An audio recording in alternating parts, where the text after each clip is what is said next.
Okay guys, final na. Bale, pinatakpan na namin yung aluminum cable tray.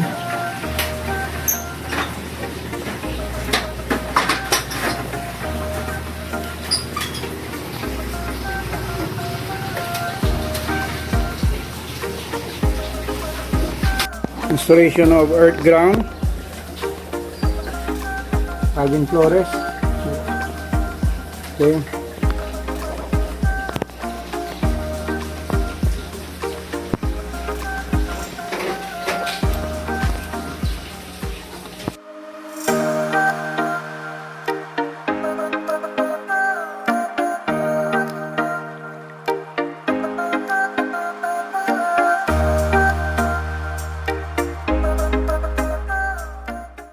Hello guys, ngayon i-energize natin yung equipment.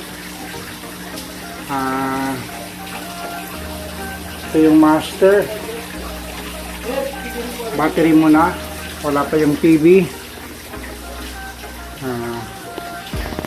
Ito yung slave.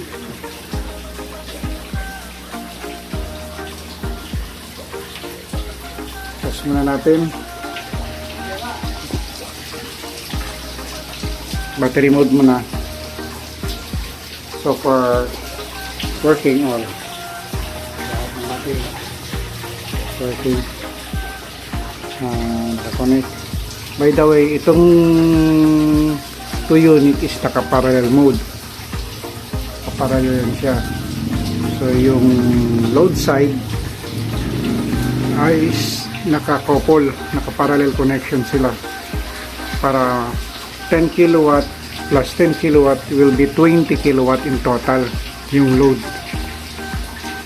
yung pang blackout niya, yung emergency power supply system niya. So okay, mamaya i-energize ko yung mga panels.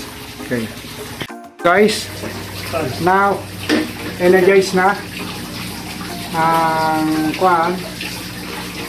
dalawa 2 units 10 kilowatt hybrid inverter na Goodway. Okay. Ito pala yung master, protection, and yung slave inverter. Okay. Ito yung battery breaker namin na may bus bar. And apat na 14.3 kilowatt or 280 ampere hour na lithium battery, LiFePro 4, lahat Goodway ang brand, with BMS auto sensing ang battery na to. Siya kusa na maglagay sa master, slave, wala na siyang dip switch, automatic na. Then yung mga breaker lahat motorized. Motorized yan lahat, nagsisynchronize mag-on at saka mag-off. Okay. Ito yung ATS namin.